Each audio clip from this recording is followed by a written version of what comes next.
am in November somehow. How you doing? Really? No, how are you doing? Okay, a few cheers. That's all right. Hello to everyone online. Thanks for joining us virtually. And yeah, first of all, just wanted to say welcome aboard to a few newer faces in the room. We got Kristen, Francine, Nino. So stand up, wave. Let's say hello to you.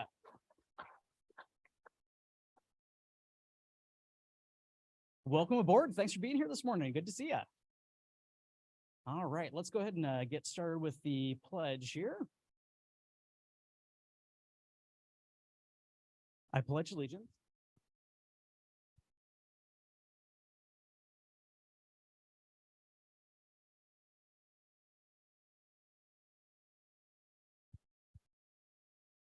Woo! All right, and remember, hey, election, go vote. Early and often, yeah, okay. I don't know about that last part, but hey, Brian's got a little bit of information to share with us this morning. Come on up, Brian. Morning, everyone. There's probably no surprise to anyone in this room that seller concessions are up. They're back. Just to give you an idea, October of 2021, they were 14% of transactions. October of 22, it was 40% of all transactions, and it's continuing to grow. Too close? Too close? Is this better? Okay. All right. Anyways, I have oh, good, it's up on the screen. I wanted to go over seller concessions with you, so you know what the limits are when you're negotiating them with your clients or the seller. On a conventional loan with less than 10% down, it's 3% of the sales price. 10% or more, it's 6% of the sales price. And if it's 75% or less, it's even higher at 9% of the sales price. And an investment property, you can get seller concessions, but they're limited to 2%. On FHA, it's 6%. And on VA, it's a little different. But all the non-recurring closing costs can be paid for, title, lender fees, escrow, everything. All the non-recurring, it could be 6% of the loan, and all those fees are paid for. And it doesn't include the prepaid fees. That's included in the additional 4%. So you can get 4% more in seller concessions. Let's say somebody's got to get out of their lease in an apartment, and the seller could pay for that to get out of that and count it towards that 4%. But any questions on seller concessions? Yeah. No, 4%. Yeah, with the non-recurring, or with the recurring, like interest, taxes, insurance. Yes, you can go, but the 4% is there's two categories, the non-recurring, and that's covered at 100%. And then there's the recurring, like interest, and that goes up to 4%, and other things, like I gave the example of getting out of a lease. They could pay for that too, or anything else would be in the 4%, right? Exactly, yeah. So, any other questions?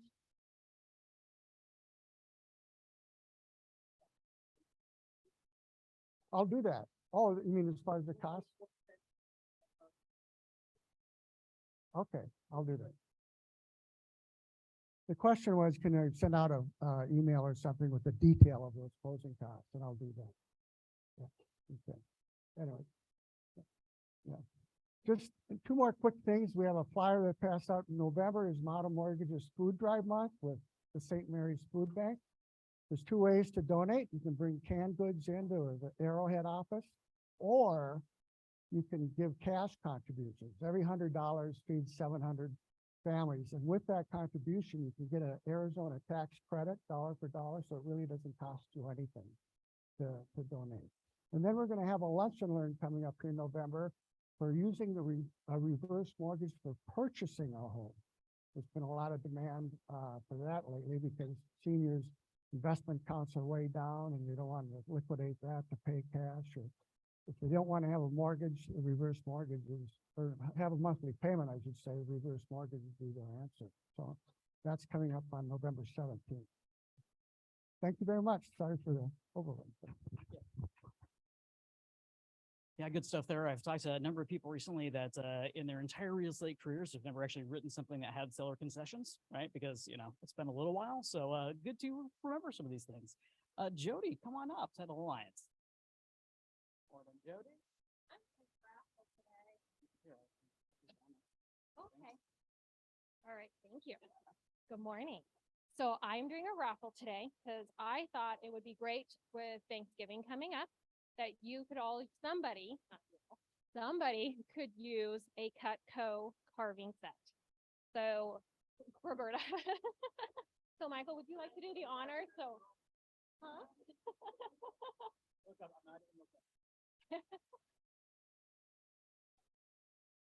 Bob, and he didn't even want to give me a card. Oh, wow.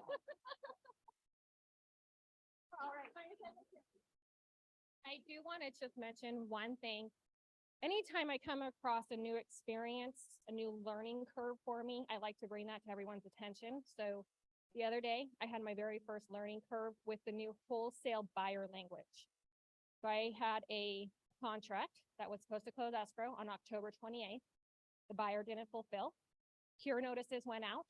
We had a cure notice for not signing the closing documents. So, and then we had another cure notice for failure to close.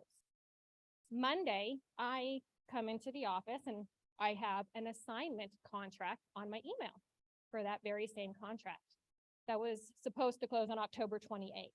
They sent it to me at 6:45 p.m. on Friday. So on Monday, I call the listing agent and I say to the listing agent, I just received an assignment contract for your listing. She said, wait, there was no verbiage in there that the that the buyer was a wholesale buyer. Okay, let me reach out to the buyer. Call buyer. Buyer said, oh, well, I put in the contract that we were a corporation, that we were licensed in Arizona, that I was the buyer broker, all that lovely language.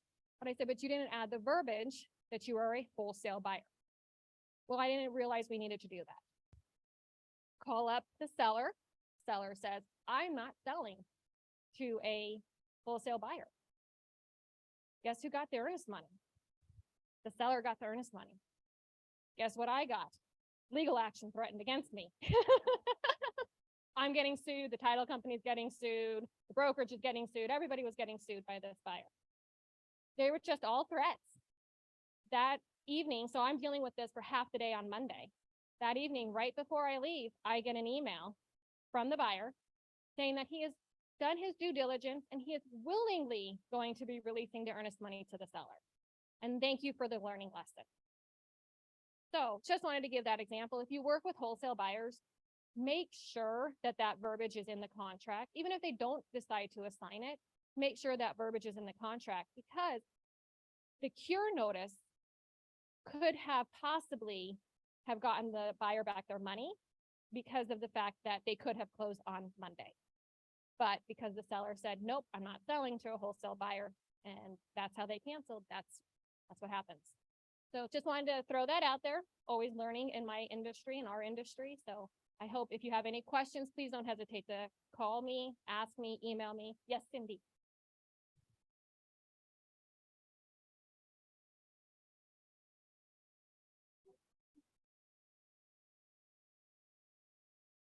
Remember my question that long. Okay. Oh, jeez. So is this just aimed at wholesale buyers, or are assigned buyers exempt from this? It has to be in the contract prior to execution. That a buyer is a wholesale buyer? Yes. Okay, Or assigning. Yes. okay, so assignees are the same as making this a wholesale situation. Is that correct? That is correct. So if buyer A decides to assign their contract to buyer B, Okay. buyer B does not have to disclose, but buyer A has to disclose that they are a wholesale buyer with the intent to assign the contract. Okay, so am I correct then that we would not need to put in our contracts on behalf of our sellers that assignments are not allowed? You can put that in there still, and it's just an extra layer of protection for your seller. Okay. I do have an agent that he puts that on every one of his contracts, that an assignment is Okay. not allowed or it has to be authorized by the seller. Thank you very much. You're welcome. Thank you, everyone. Oh, yeah, sorry. Never mind.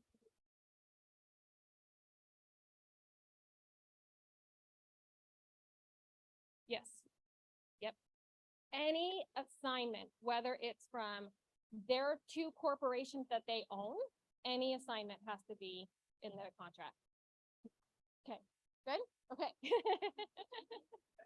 Thanks, Jody.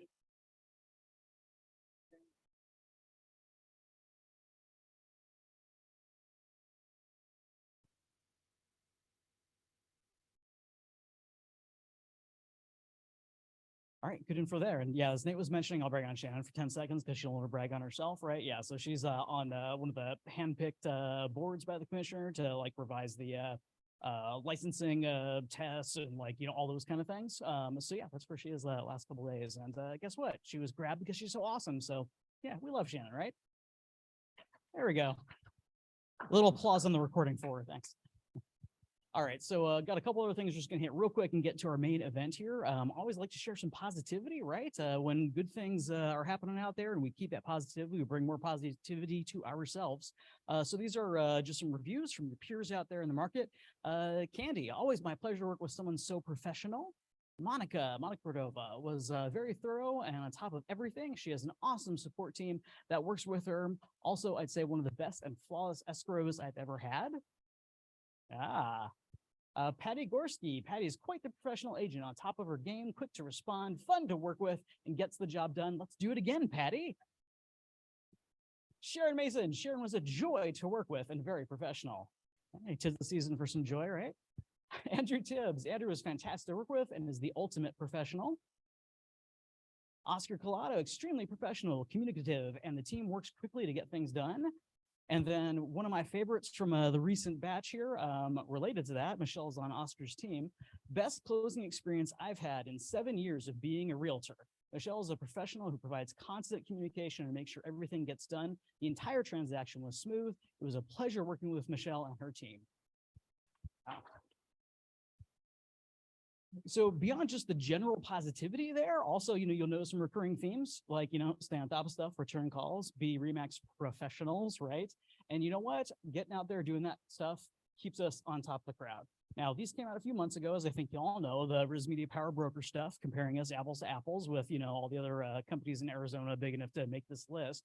And just reminding you about this in particular right now, because again, with this market shift, one of the topics we're talking about today, it's important to remind your clients and potential clients that, you know, we outperform the crowd out there. So when there are challenges in a market and it goes from a fast and frenzied market to more of a skilled market, hey, here's another way you can prove your skill. So if you haven't already incorporated these back into your client marketing and whatnot, do so. We got a bunch of different pieces. These can be personalized for you as well if you'd like. Again, if you don't already have these, trot them back out.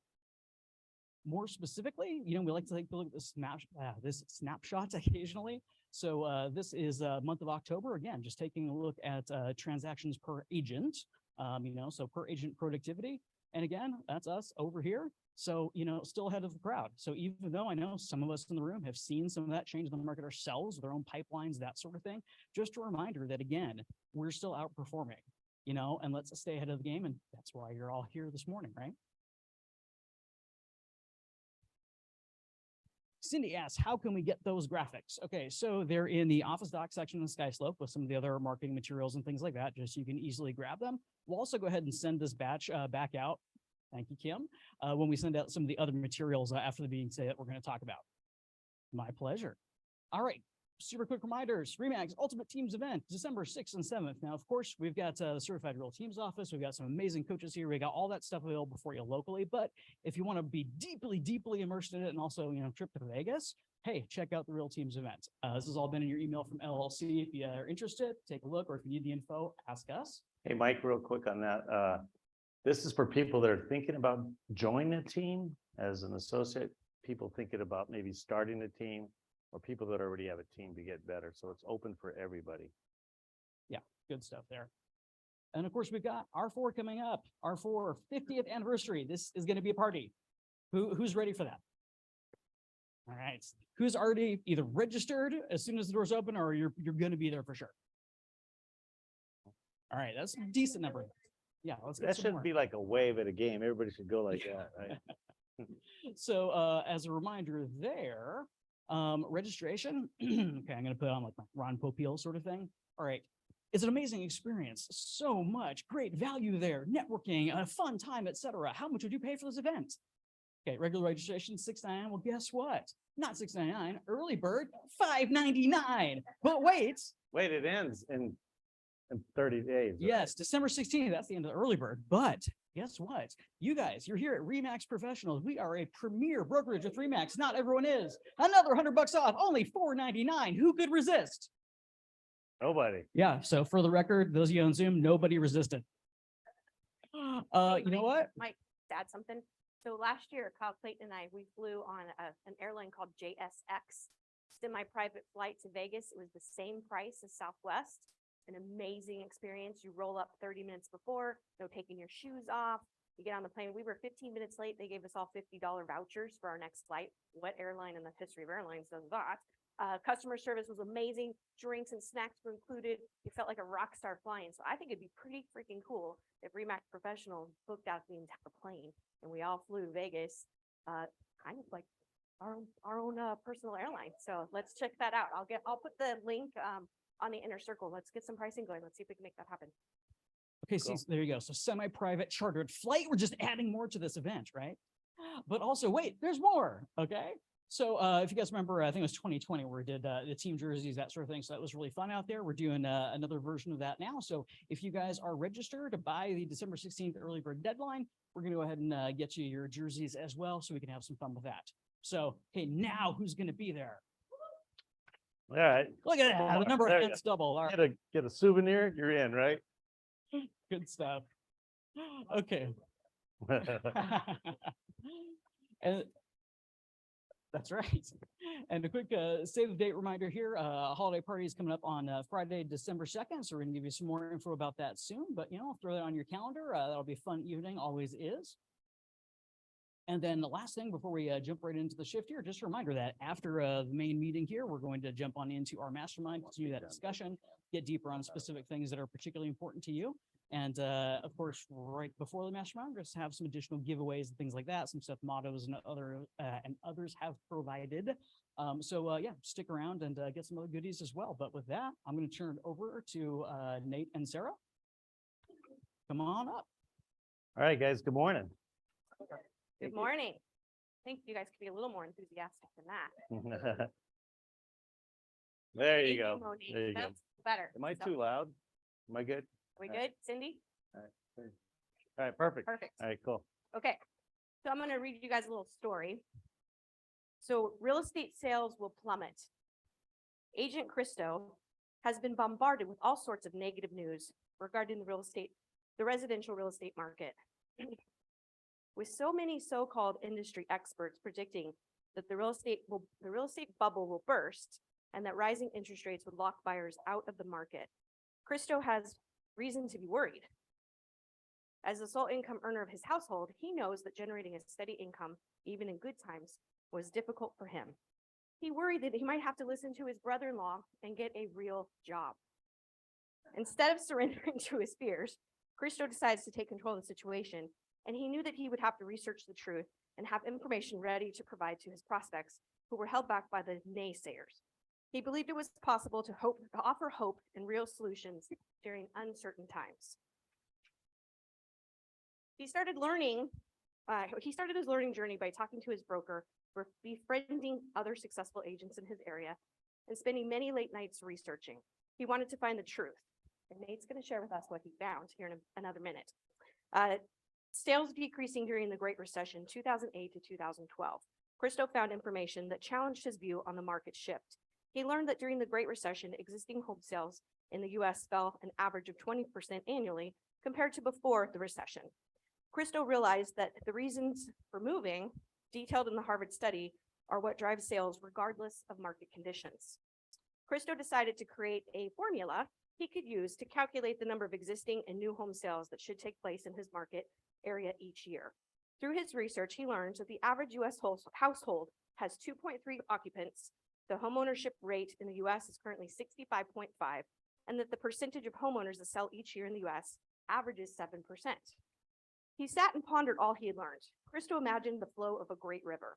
Having grown up on the Mississippi, he remembered the day that his dad told him that the river spanned over 2,000 miles and deposited more than 500,000 gallons of water per second into the Gulf of Mexico. As a child, he couldn't even imagine the power of such a mighty river. Inspired by his memory of the powerful Mississippi, Christo named his new system the River of Real Estate. He wanted everyone to know that new and existing home sales flowed like the mighty Mississippi, regardless of market conditions. He created a worksheet so that any real estate agent could calculate the river of real estate in their market. Christo prepared a script that he could use when speaking to buyers and sellers who didn't want to move forward in today's market because they feared real estate sales would plummet. How many of you guys relate to Christo? I just saw yesterday on Facebook an agent that posted this beautiful thing about a sale she had made. She referenced what it might have sold for 6 months ago. And in the comments, people were commenting, and some lady commented said, yeah, we really missed the mark. We tried to sell our house, we wanted to buy, but we got beat out. And now we're out of luck because the interest rates have gone up. And this agent responded, and I'm not kidding you, responded with, I understand. It's so expensive right now. I don't know how anybody can buy. Yeah. So what do you think I did? I couldn't resist myself. Could not resist myself. I had to jump in there and give an alternative perspective on that. Comments like that are going to drive you out of business. Right? Comments like that are going to be your brother-in-law telling you to go get a job. So Nate, want to share the Harvard, or are we doing Harvard study next or this? Well, I thought we were, but we'll come back to the Harvard study Okay. because I think it's down a couple slides. So basically the river, right, is this flow. And what we did is we took those numbers that Sarah talked about in that story, and basically we used the city of Glendale. So in the city of Glendale, there's 249,000 people. That's the census, okay? We take the 2.3, that's the average household nationally per home. That leaves, there should be households of 108 households in the city of Glendale. Then we take the 65% of national home ownership. There should be 71,000 homeowners in the city of Glendale, okay? What we're really trying to do here is get your mindset right and how you're communicating with people. So if the average annual turnover in sales is 7%, and a lot of you guys have been to our marketing classes, we're looking for a 5 to 9%. It's usually around 7% is the sweet spot to market and farm to. That number for the city of Glendale shows that there's going to be almost 5,000 homes sell in the next 12 months. Okay. Now, we're going to give this to you and you'll have it, but here's the Harvard study. And with the Harvard study, I think, Tanya, you probably paid for part of this, sending your son to school there. But 13% of the U.S. population moves every single year. Think about that. Why are they moving, right? Job, relocation, divorce, getting married, new children, right? Death.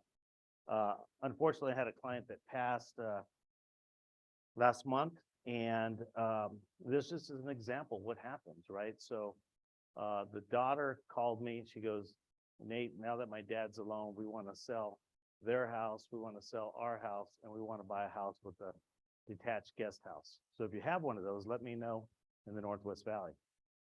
Oh, we have one coming up.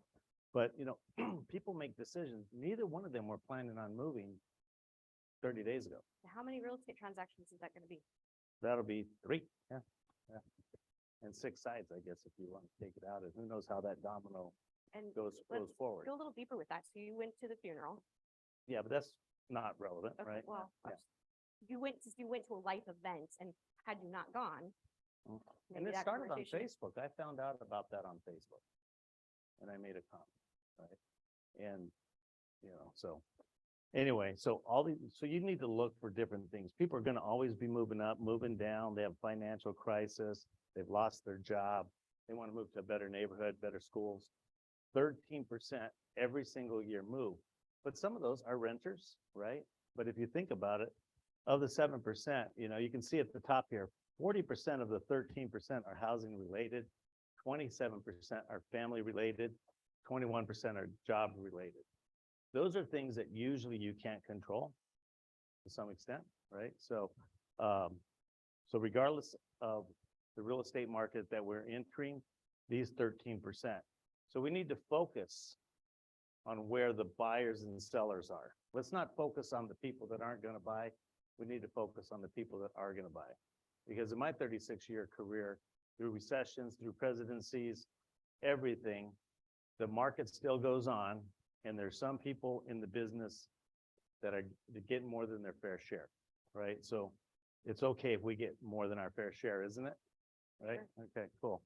So I think it's important to tattoo that 13% on your, like, somewhere that you can see it every single day, especially on the days when you feel like real estate sales are going to plummet, or the feds just raised the rates again, or whatever negativity you see or hear, to just remind you that 13% still continue to move. And I would also, we're going to give you that worksheet so you can figure out, we just did City of Glendale, but you could go into a certain zip code, you could do different cities, you could do subdivisions, you could figure out the population is, like, if you work a farm, it'd probably be wise to figure out what that looks like for future sales, and then test it. Go into the MLS and see if it's accurate for last year. If you do business with real marketing or thinking about it, they'll do the research for you on any subdivision there. Of course, they want to be your vendor to push that information out to. So let's kind of go back in time. So let's go back to December, January. I need your input to help build this model. If you were representing a buyer that was buying a house for $375, what happened? January, December. Anybody? I see prices, the price went up. Multiple offers. Who had the highest multiple offer on a price in that? Anybody recall?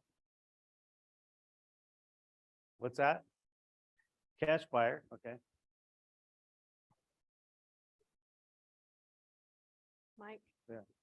So it's okay, I'll repeat these. So what we're hearing is a $200,000 above list price. What I was trying to get, how many bids did you get on a house that you were involved in? Sometimes we see 10, 20, 30, 20, yeah. 22, okay. 32, all right, sold. All right, so on average, what do you think the 375,000 homes sold for on average? 425. I hear 410. Anybody higher? 450. 450? Yeah, so let's just kind of average out. Let's just use 425. It's an easy number for me to remember, right? Which is 50,000 above list. Is that fair? Okay. And who were buying these houses, by the way? Mostly investors in this price range. And what did they give up? They gave up repairs. They gave up the protection of an appraisal.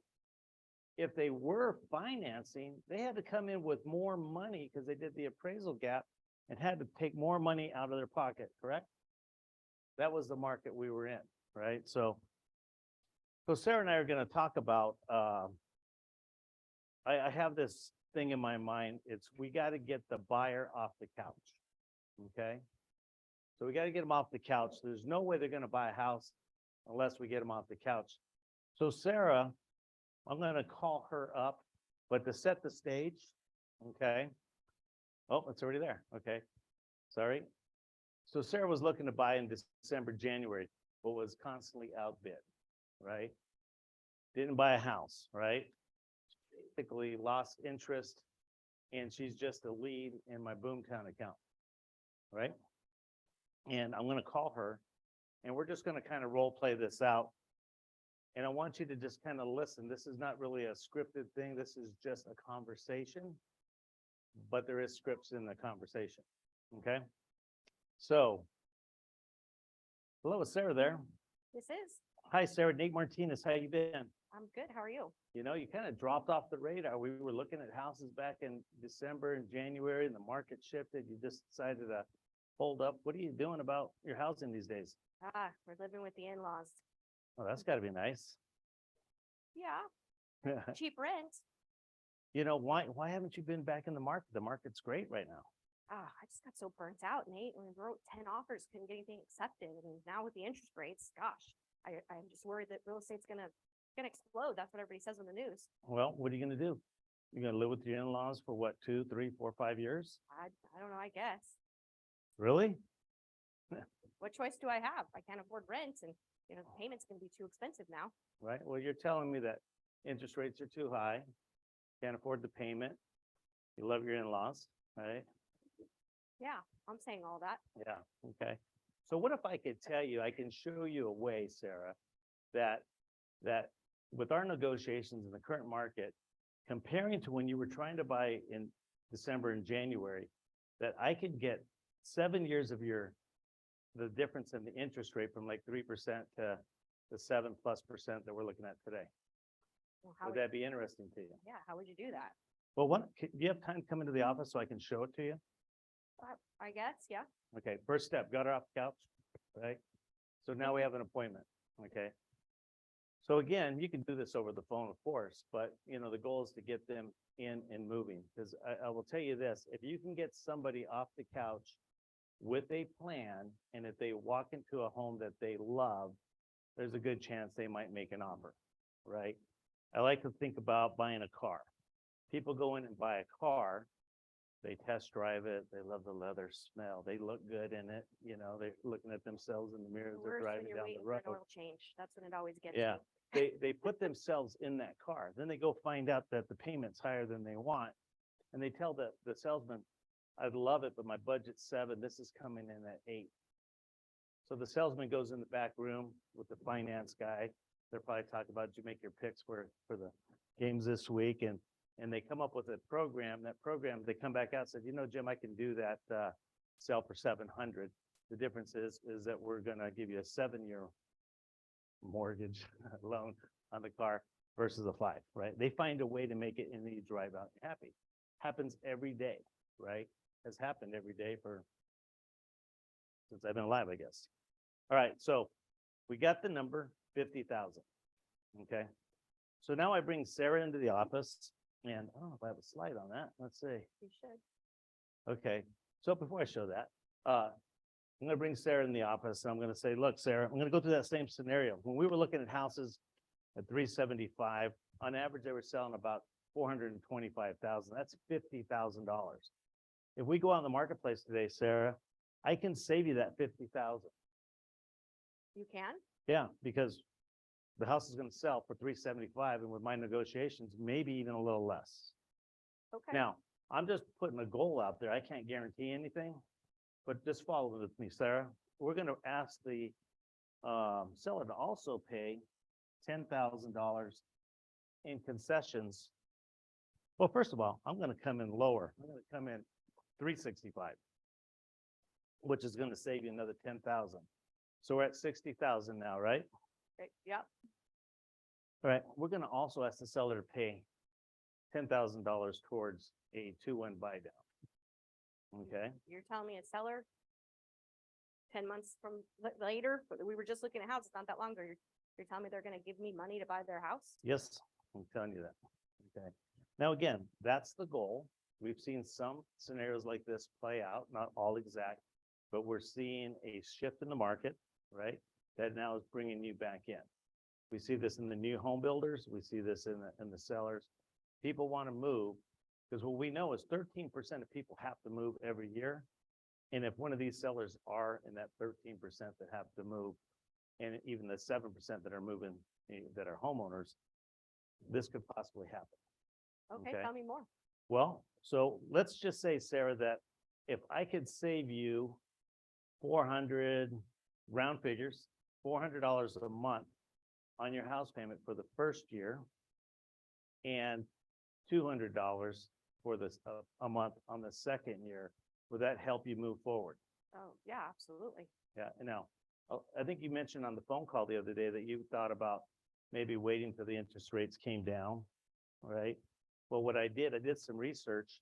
I went to Freddie Mac, going back 41 years. Interest rates have never been as low as they were that we just came out of, right? 40 years? 41 years to be exact. Wow. That's when VA started doing this chart that I grabbed, right? Same thing in FHA, right? We've never seen a 2.5, 3.5% interest rate anytime in 41 years.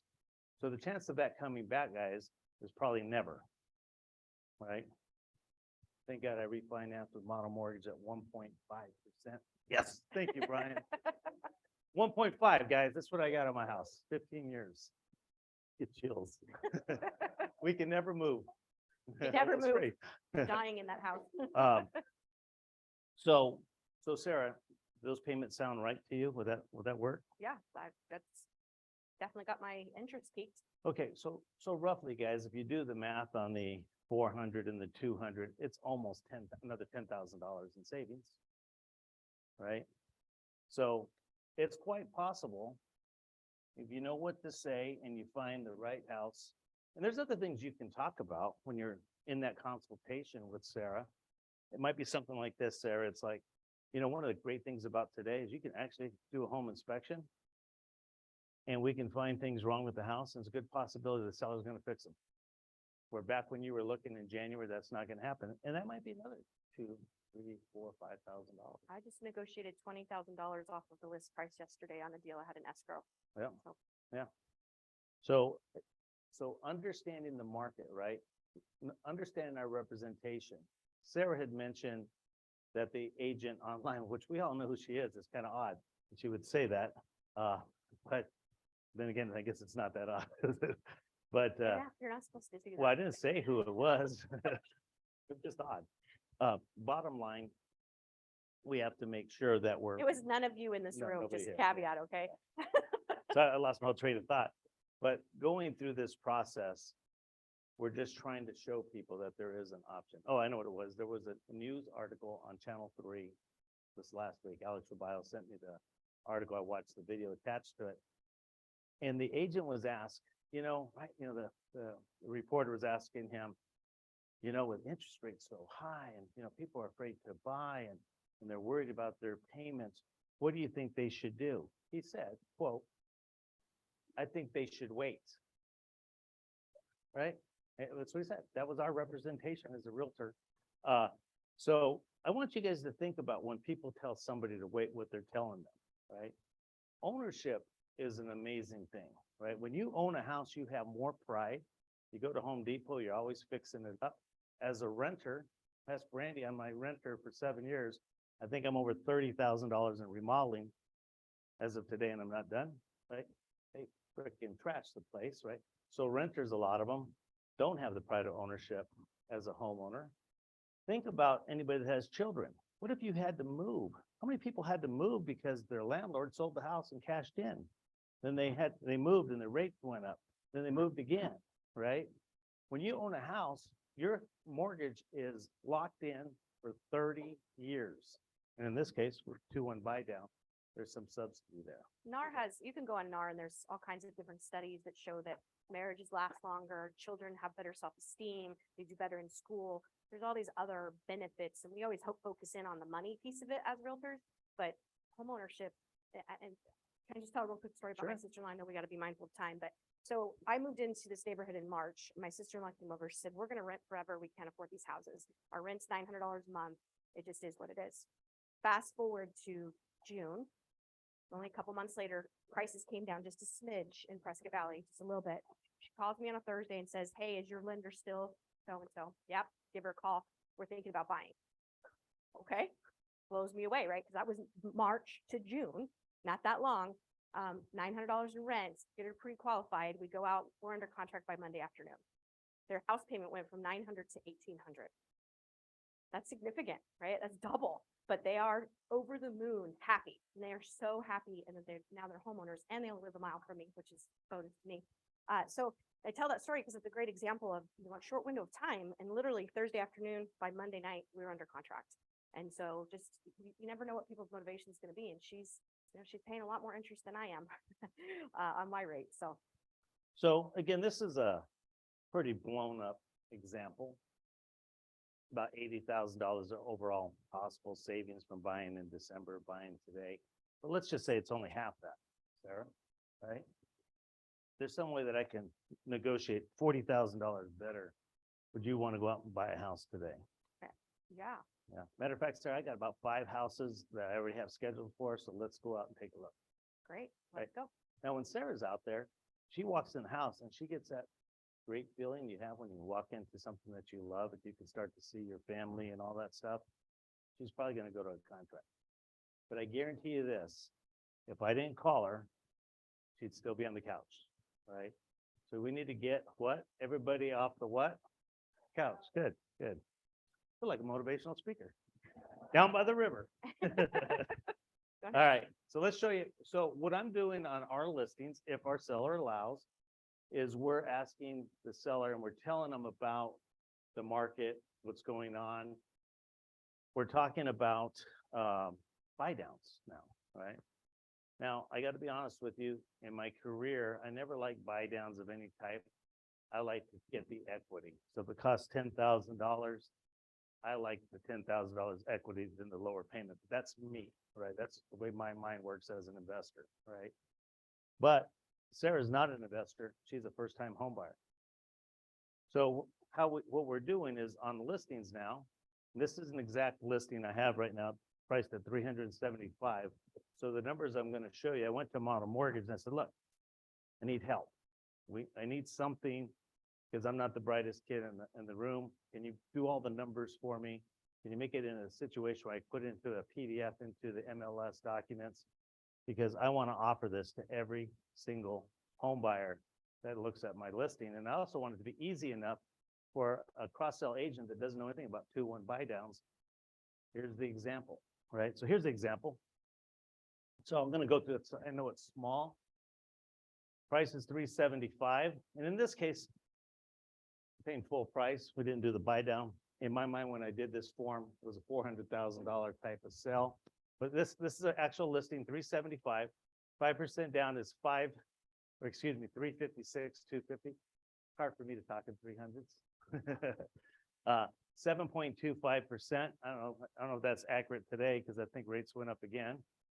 30-year mortgage, 12 payments a year, principal and interest payment of $2430.25. Okay, so the first year buy down, right, is 2%, right? So it goes down to 5.25.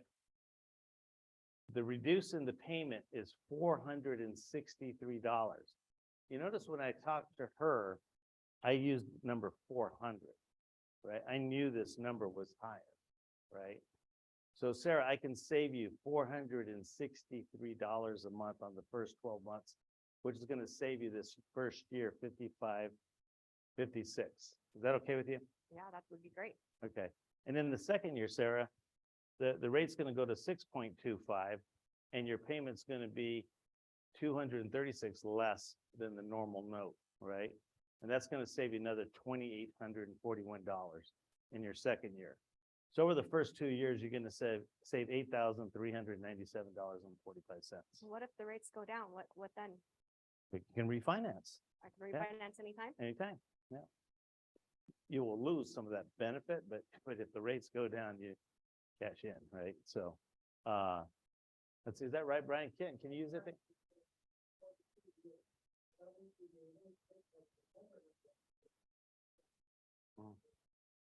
Okay, hold on. We're gonna get this on mic, Brian. That's. So Yeah, what Brian is saying, if you refinance, let's say in the first year, and there was still $5,000 left of unused buy down, what happens? It goes right back to the buyer. It's the buyer's money. Buyer's money. Wow. See, what the seller's doing is they're paying the concession, that monthly subsidy. They're paying that up front. It costs the seller, use my little pointer here, $8,397. That's what will go on the settlement statement for concessions for the buyer.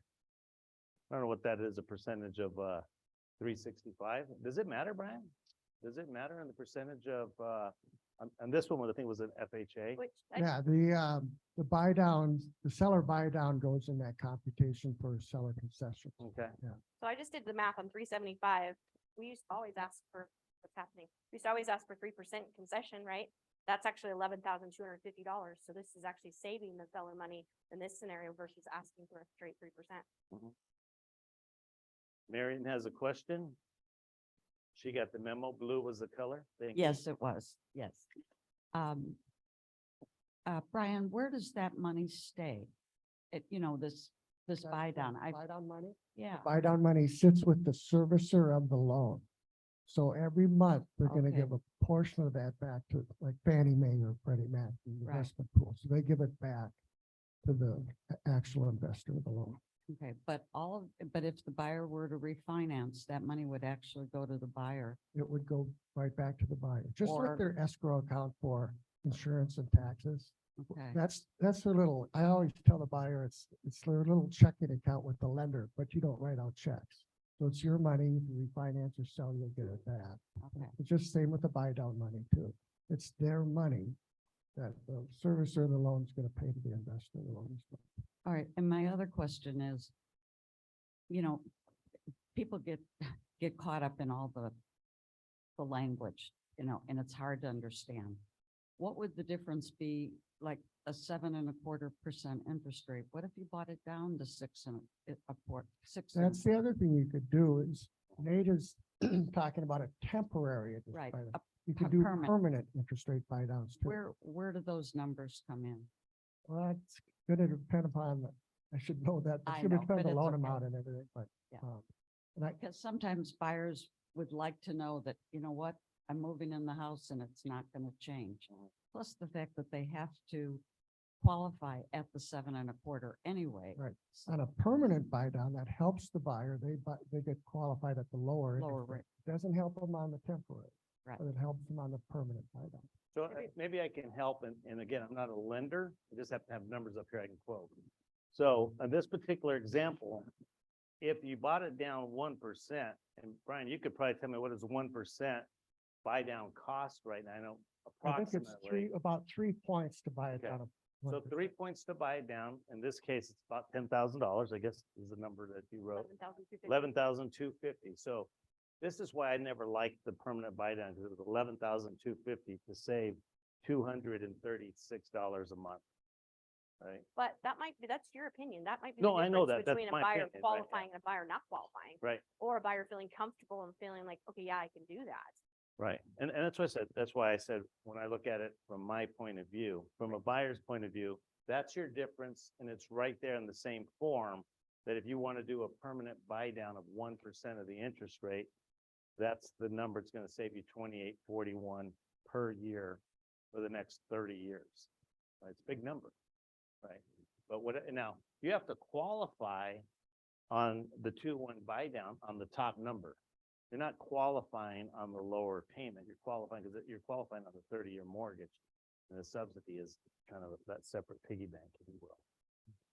So in your words matter, we need to get to the next slide too. Yeah, but- words so we have matter. 10 minutes. Yeah. Your words matter. So don't call it a 2-1 buy down. That's industry jargon, right? So there's a builder in town that's got a big old billboard that says, ask us about our 2-1 buy down. I'm like, that's a waste of space, but call it something like an interest rate reduction program. 'Cause Be that's- unique, yeah. Be unique, make it sound sexy, make it sound cool and different. So that's something that it goes, yeah, Jim, I'd like to know about that, right? Instead of industry jargon. So, maybe something to think about is how do you market this? How do you market this on Facebook? How do you market this in an email to your clients? Or how do you pick up the phone and explain this? And it's fairly easy, right? But this is the key, having a interest rate offset program, people may want to lean in and listen to what you have to say. Right? And that's what we're trying to do. So again, and like on the listing here, just to close this segment, we have in the first line of the public remarks, talking to the buyer, that the seller's offering this incentive, right? Checked it out with my broker. It's pretty cool if you do it, right? Just don't act like a realtor and quote rates and stuff. In the realtor remarks, I tell them, go to the document section and look at the document. Could you make that public though in MLS? That I'm document? making it public and I got my broker's okay right? Okay. Because it's relevant to the house, right? It's like a new roof, if you will, right? And having that in the front, people on Zillow and Redfin and all that stuff can see that. And we need to, and again, you gotta have your seller's permission, probably have them sign something that they're committing to pay for this at the time of listing, or later on the listing, maybe in lieu of a price adjustment, this is an option. And Okay, make sure, Sarah, go ahead. make sure you have all the disclosures and stuff. Don't do it yourself. Model Mortgage has put together that amazing slide there. And they'll do that for you too. So, make sure you're doing it right. We don't want to misrepresent and then somebody gets in trouble quoting something that Yeah, they're yeah. going to be quoting. So real quick before we get into the action items, yesterday I pulled MLS. Anybody know how many active homes are on the market? Over 20,000. Yeah, almost 21. 20,952. This was around noon yesterday. There were 2,144 under contract contingencies, backups, 4,409 pending. So that's a total of 6,553 that are under contract. And then again, yesterday, October, this number will probably fluctuate because some agents don't update their MLS. But as of yesterday, there were 5,620 homes that sold in October. So I'm sharing that with you because I want you to think that real estate's not plummeting. There's still sales that are happening. And so we have to change our mindset. 3/4 of what we do in this industry is all what happens up here, right? So you're going to have a good year, you're going to have a bad year.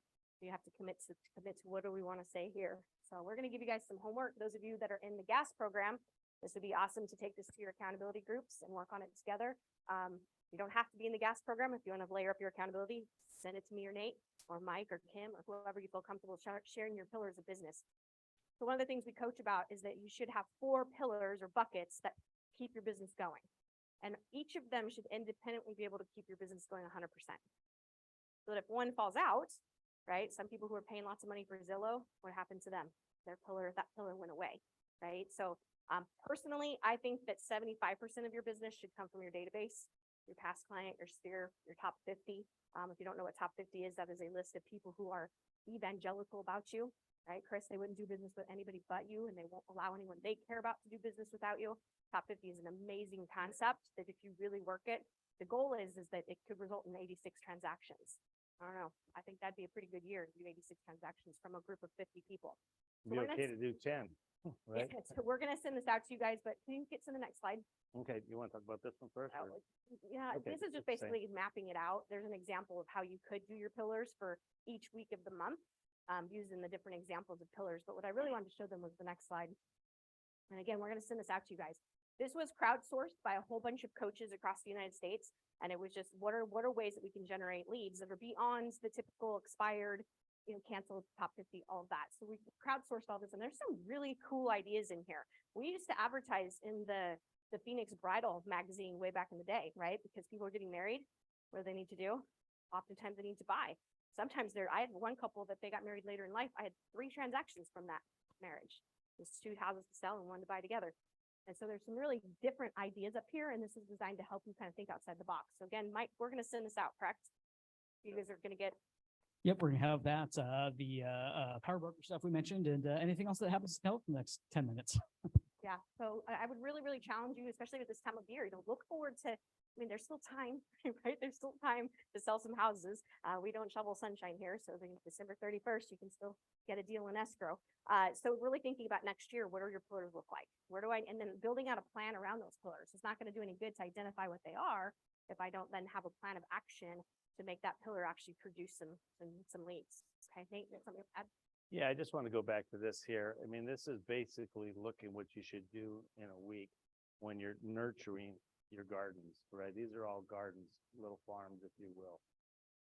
If you have a garden, and I tried gardening even with Kyle's coaching, and my garden's all dead because I don't have time to water, plant, pull weeds, and all that stuff. So you got to do the same thing. We teach it in the book that we wrote to have an intentional week, right?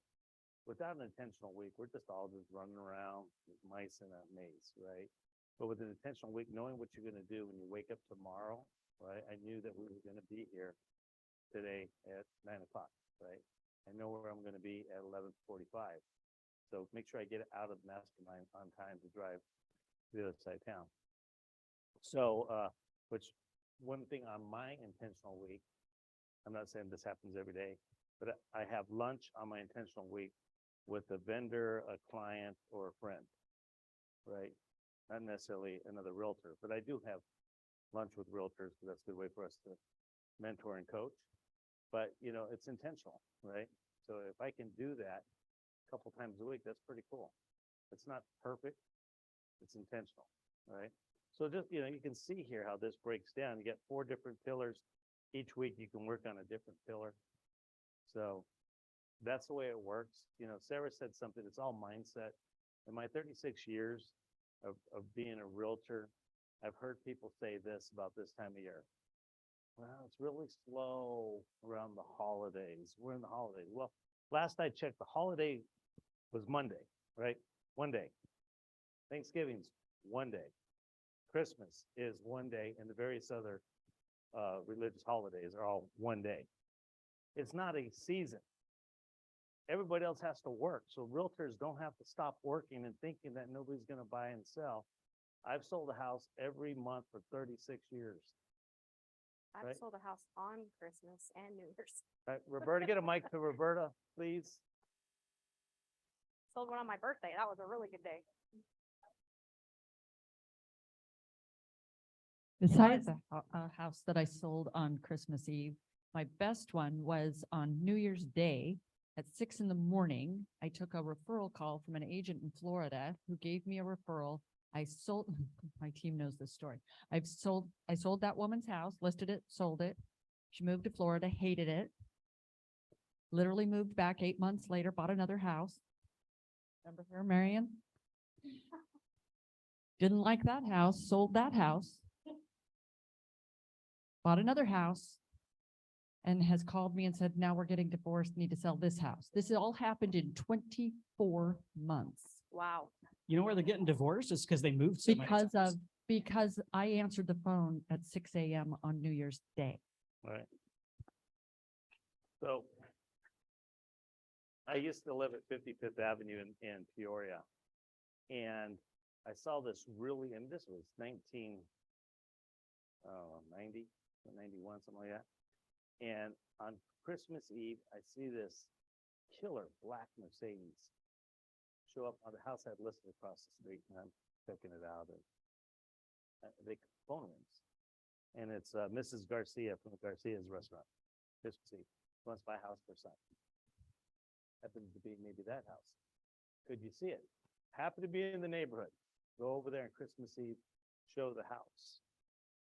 I remember, because I procrastinate, everybody that knows me, I was shopping at the time at Dillard's at Metro Center about 5:30 on Christmas Eve because I needed to take care of a present or two.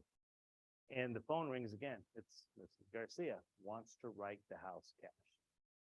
Right? So again, people buy every day of the year. What's the percentage of people that move every year?